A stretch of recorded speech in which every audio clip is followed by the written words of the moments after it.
Welcome to Practical Access. I'm Lisa Deeker. And I'm Rebecca Hines. And Lisa, I know that we are kind of closing things up for this season. What's today's topic?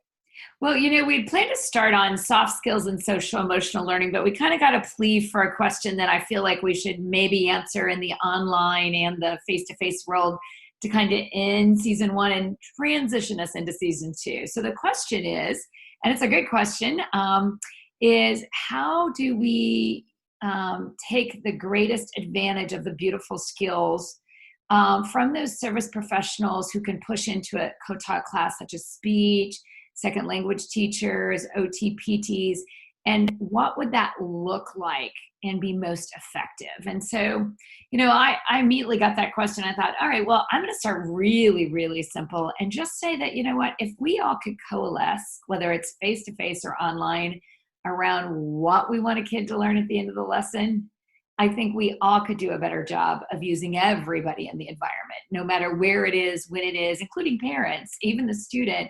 But, if the what is to write a complete sentence, or the what is to understand mitosis, or if the what is to share the conflicts of the Revolutionary War, I don't care what it is, but I think if we could get the general ed teacher to lead the what, then I think we can use lots of tools to put people around and swirl around that big idea.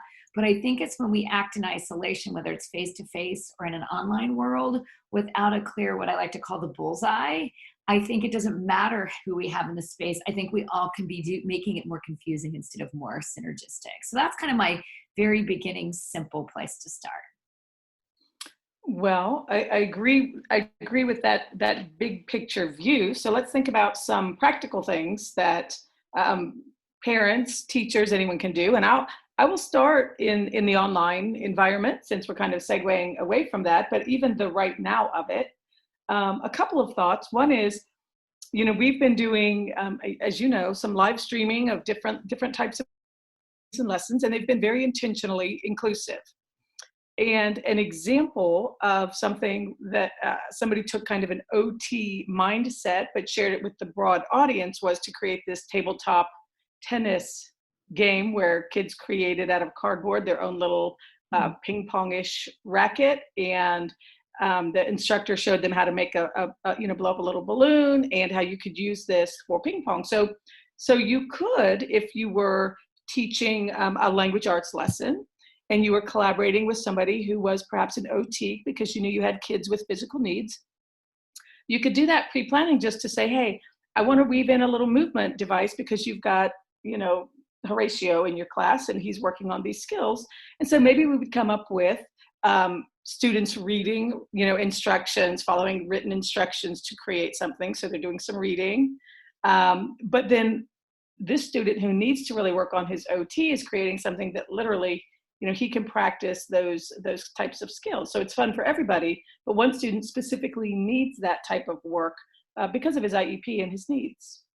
Well, and I like that example that it wouldn't be bad for everybody to be exposed to some of the great tools OTs, PTs, speech provide. And that's where I think we have to go, is we have to do better of recognizing Horatio's the kid that's getting the need met, but it's not going to hurt everybody to have that great skill that professional provides. And I do think that's what we have to remember. It's not that one professional is more of a professional than another. The general ed teacher and the PT are equal professionals. So how do we make sure we use equal balance of their expertise? I always go back to, if they are in a co-taught situation, in a face-to-face world, I'm a real big believer in that alternative teach. I just think we underutilize that, where we do some pre-teach or reteach. But again, I think if we don't do that aligned to the what, we're just doing it in a vacuum. So if I make table, balloon, cardboard, tennis, ping pong, that's great. But if it doesn't have anything to do with sequential order of the language arts class, I'm missing an opportunip. Vice versa, if the general ed teacher doesn't know what just happened in that PT session, we're missing that opportunity. So I love that. And then I think if on an online environment, but even in a face-to-face, if there's a separate time I'm going to be in your room, Becky, and I'm a specialist, I want to do something special for that student that maybe they stay at my station a couple of times, but other students can rotate in and out. So again, I think it's really aligning that service, whether it be online or face-to-face, by using that expertise, but not assuming only one, it's a benefit to one, it could be a benefit to many. I've seen so many speech therapists use that model, um, almost a station teach model, and the kids rotate. Um, the thing that the great thing about that is all of us learn from that speech teacher when she's in my room doing a mini lesson at the station. All of the kids are learning some great tools that really are tied to language arts standards if she's planned that way. And the other great thing about that is they're also hearing how this professional talks to the student with a speech language need, so that everybody can support that student even when the speech language teacher is not there. And that's what I've seen happen really often, specifically with speech language. Yeah, I'm going to go really low tech, no tech, and old school. And I do think one of the greatest things that any professional can provide in co-presence might actually be more in that facilitative role, where they're looking at my lesson plans, they're pre-recording a mini lesson.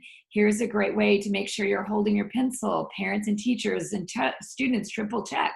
Do you have a good pencil grip? Here's a great large muscle movement. Let's all do that. So I think oftentimes adding those layers, which we know goes back to our earlier podcast on universal design for learning, but I think adding those really simple layers to the lesson plan. And again, though, it goes back to access. I think sometimes we know people who think the online world means you just show up and fly at the seat of your pants. Really good teaching, period, has some kind of targeted plan. If we all know that target, then adding those layers. So if there's 5 service providers in a kid's life, all 5 of them being in an online environment at the same time with the kid isn't going to be helpful. But if we go back to that early intervention model where one person is doing, but all are observing and coaching, wow, Lisa, that was great to see that large physical movement, but now I'd like to see a fine motor movement. Or, oh, I love that you got movement, but now let's see if they can tell you what that movement was. Ball. Oh, can they say the word ball? So now we have this more of arena type of assessment, arena type of co-teaching, so that the general ed teacher isn't saying, seriously, I need to plan for 5 adults to be in my room at the same time. I think families are feeling that way too. Absolutely. And you mentioned you were going low tech. I'll go a little higher tech to kind of summarize my thoughts. And that idea of little video recorded mini lessons that any teacher could use that our specialists record, or even popping in to, if people are having real-time discussions with kids, and doing a little mini lesson there. If you Google, occupational therapy apps, for example, if a gen ed teacher were to look at those, or occupational therapists, you would find so many. I'm looking at a website called OT Cafe that just has links to different types of apps. So once people start looking at things together, they can understand how they can apply across settings and across students. But if the occupational therapist took the lead and identified a few great tools, did a little mini lesson in a class, then all students might want to use those tools, and some kids, again, need them. Yeah, so I'm thinking, like, kind of my last thought goes back to tech, but again, it doesn't have to be a paid version. I know several districts are using something called Goalbook, where families and PTOT speech can see each other. But even if it's a Google Doc, even if it goes back to that consistency. If there's somewhere we can share that's simple and easy, maybe it's a texting each other once a week. Here's the theme for this week online. It's going to be animals in their natural habitat. That at least gives us all a place to start. And I think it provides what we need more than any time now online is synergy. But honestly, what we need anymore ever is in a brick and mortar is synergy. It's that synergistic piece of that, whether it's station teaching, alternative teaching, team teaching. I don't think it matters which type. It matters that we all are kind of have synergy in what we're doing. It really does revolve around thinking not so specifically about the language of co-teach, but at its core, it's just collaboration. I bring my best, you bring your best, and together the kids are getting twice as much. Yeah, and I think bringing our best, let's transition a little bit into maybe giving some preview of what we think season 2 will be. So I think our plan is to do this for about the next 6 weeks, and then we might take a little summer break ourselves, is kind of in our discussion. So we're going to talk about social skills. I think that alone is hilarious, coming from two very different people who have the same core values. So you got any thoughts about how we're going to kick this off and what might be some things we're looking for people to ask about? Well, I'm always interested in behavior, and behavior doesn't have to. I don't mean that from a behavioral perspective. I mean, literally, what behaviors are kids exhibiting, even if it's just being on task, off task, etc. So I do think, I really want to continue some discussions about different types of behavior that people might have questions about. But I also think some of those things like dialogue, teaching kids to have conversations, helping to understand the needs of kids who are really feeling isolated right now. How we mentioned self-advocacy this round, but I think areas in advocacy still to explore. Transition skills. I think there's a lot that we can think about under this category, because we're often thinking just of those academic skills. And I think that continuing to look at the bigger picture is the real opportunity here. Yeah, and I hope people will pose questions, but I know one that you and I both at our heart, we really want to bring up is this whole issue of sexuality and people with disabilities and the safety of their, I think we're looking for a guest speaker we're hoping to have there, because I think that's one, protecting body and mind of people with disabilities is extremely important, because it's such a vulnerable population. And I think going along with that is money. I think we're in a financial world where there's a scam popping up by the second. And I think helping understand not just cybersecurity, but really how do you set up finances, and what does that look like for that person to the level of independence they have, whether it's they're going to live in a group home, they're going to live with their family forever, or if they're going to leave your house and be on their own. Either way, there's worries both of their body and their mind and their economic value. So we see this being wide open. We hope you'll pose lots of questions for us. Any last thoughts as we end season 1 and transition to season 2, Becky?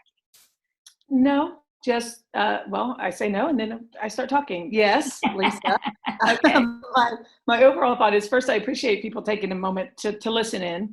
And I think that this is an opportunity for all of us right now in this really unusual time to rethink our profession and to rethink what we bring and what we can bring and what we should bring to the profession, because there's a lot of changes ahead.